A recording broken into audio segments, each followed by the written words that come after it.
Assalamualaikum warahmatullahi wabarakatuh. Abdi Ahmad Hafiz Alauddin bade nepikeun warta anu judulna Makhluk Aheng di Basisir Miami. Mangga ditonton.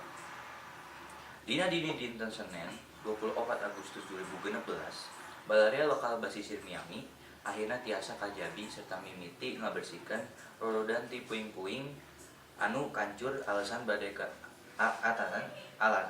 Katrina dina Sabtu wengi 22 Agustus 2016.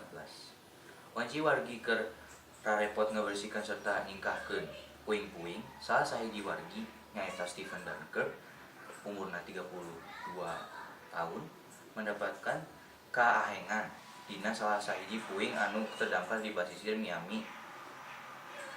Puing kasebat ditempeli ku makhluk aheng anu bentukna teu beraturan sarta ngabogaan fisik anu nampuyak serta baseuh. Steven kalewat nyokotna kalawan regang kai tangkal kanggo dibikeun ka tim forensik.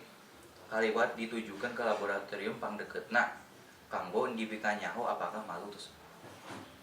Makhluk ieu ngabogaan 6 tentakel sanes 8 seperti gurita sareng saudara-saudarana nyaeta cumi-cumi. Tekstur kulitna oge sapertos atos terkikis sesuatu. Kukituna lembut pisan. Makhluk ieu oge jigana atos kalingeutkeun haturan sirahna. Kakituna panultikan di laboratorium henteu bisa dituluykeun. Jigana mah makhluk ieu teh sarupa cephalopod, sapertos gurita serta cumi-cumi.